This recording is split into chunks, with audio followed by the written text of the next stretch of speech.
निकै नै चर्चित तथा लोकप्रिय सिरियल बुहारीका अन्तिम एपिसोडमा दर्शकवृन्द रामको जित भएको छ भने शक्तिलाई अन्ततः जेल चलान गरिएको छ। जसरी भए पनि जित्छु नै भनेर लागेका रामलाई हराउनको लागि शक्तिले सुरुमा त धेरै कोसिसहरू गरे। रामलाई तैँले अब 24 घण्टाभित्र हार्नु पर्नेछ, तेरा गाउँलेहरू पनि मर्नु पर्नेछ भन्दै शक्तिले चेतावनी दिइरहेका थिए रामलाई भने रामले हेर्दै जान अबको 24 घण्टाभित्र तँ जेलमा हुनेछ, जन्म कैदको लागि भने दुर्गा आमाको सिउँदो पुछीको हुनेछ भनेर जब चेतावनी दिएर गएका थिए दर्शकवृन्द। जब 24 घण्टा बित्दै गर्दाखेरि दर्शकवृन्द रामले यस्तो चाल चाले कि त्यहाँ शक्तिको निद हराम भएको छ दर्शकवृन्द यति बेला। हो दर्शकवृन्द, सुरुमा जसरी गाउँलेहरूलाई अपहरण गरेर लगेका थिए बिक्की र शक्तिले, उनीहरूले अब मुनालाई जसरी भए पनि बिक्कीसँग बिहे गरिदिने भन्दै लागेका ती बिक्की र शक्तिले भने दर्शकवृन्द त्यो बिहे हुन त के परको कुरा, उनीहरू जेल चलान भएका छन्। दुर्गा आमाको श्रीमानलाई मारेको आरोपमा उनकै छोरा अर्जुनले जसरी उजुरी गरेका थिए त्यो उजुरीकै आधारमा उनीहरूलाई जेल चलान गरिएको छ दर्शकवृन्द। मुना र बिक्कीको बिहे गरिदिने भन्दै त्यहाँ झेली पिटिसकेका ती बिक्की र शक्तिले भने दर्शकवृन्द बिहेको चाँजो पाँजो मिलाउँदै थिए। जसरी पनि बिहे गरिदिनु पर्छ भनेर लागेका दुर्गा आमाले पनि दर्शकवृन्द अन्तमा उनलाई बिहे गर्न सकेकी छैनन्। जब ती गाउँलेहरूलाई तिमी खोज्न जाऊ, अबको 24 घण्टामा तिमी मर्दैछौ भनेर दुर्गा आमाको घरमा गएर जब डाइलोग दिएका थिए ती शक्तिले रामलाई, त्यहाँ डाइलोग दिएपछि उनी फर्केर आएका थिए। सक्छस् भने तेरो गाउँलेलाई बचाएर देखा, मैले कहाँ लुकाएको छु भन्दै उनले भनिरहेका थिए दर्शकवृन्द।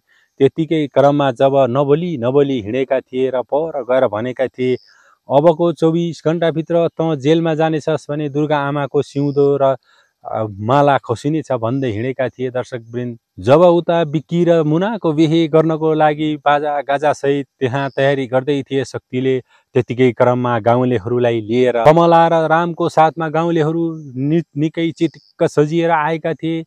आउँदै गर्दाखेरि होस हराम उडेको थियो दर्शकवृन्द शक्तिको। जब बिहे हुनको लागि सिन्दुर हाल्दै थिए मुनालाई बिक्कीले दर्शकवृन्द, त्यहाँ जब उनले सिन्दुर हाल्दै गर्दाखेरि रामको इन्ट्री भएको थियो र रामले उनलाई त्यहाँबाट भगाउन सफल भएका छन् र त्यहाँबाट उनले लैजान सफल भएका छन् दर्शकवृन्द। र त्यतिकै क्रममा आएर जब भनेका थिए अब तेरो आजीवन कैद हुनेछ र बिक्की र चम्पा र तेरो अब यहाँबाट जेल चलान हुनेछ भन्दै उनले अर्जुनलाई बोलाएका थिए, जुन अर्जुन थिए दुर्गाका छोरा, जुन मर्यो भनेर आस मारेका दुर्गाका छोरा अर्जुन हो दर्शकवृन्द।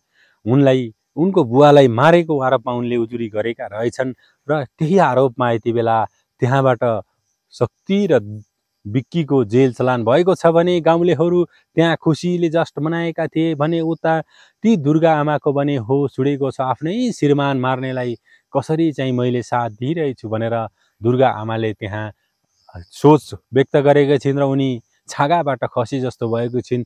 साँच्चै नै दर्शकवृन्द अब के होला अगाडि कस्तो एपिसोड आउला त पक्कै पनि नयाँ कथावस्तु र नयाँ रूपमा हामी अब बुहारी सिरियल देख्न सक्नेछौँ। अन्ततः राम र शक्तिको लडाइँमा रामको जित भएको छ।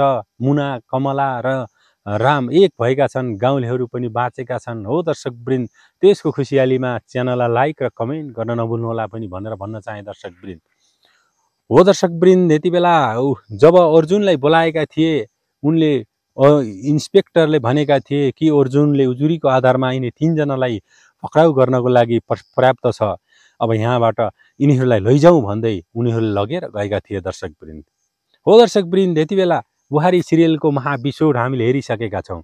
अबको एपिसोड नयाँ कथावस्तुमा आउनेछ र अब सधैँ नै हामीले मुना कमला र रामको एउटा मिलेको फ्यामिली देख्न सक्नेछौँ र अझै पनि अब ती सुर्ती र सिर्जनालाई पनि कस्तो कारबाही गर्ला नि त रामले, त्यो पनि हामीले हेर्न बाँकी छ। र गाउँलेलाई यसरी साथ दिएका छन् रामले र गाउँलेले रामलाई यसरी साथ दिएका छन् दर्शकवृन्द, त्यो अत्यन्तै सराहनीय छ, त्यो अत्यन्तै खुसीको कुरो छ दर्शकवृन्द। यो सराहनीय कामको लागि स्यालुट गर्नुपर्छ। जुन कथा निर्देशन गर्नुभएको छ, लेखन गर्नुभएको छ र उहाँको यो क्षमता क्यापेसिटीलाई पनि सलाम गर्न चाहन्छु। दर्शकवृन्द, च्यानललाई लाइक, सेयर, सब्सक्राइब गरी हामीसँग जोडिन नभुल्नुहोला। हवस् त, धन्यवाद।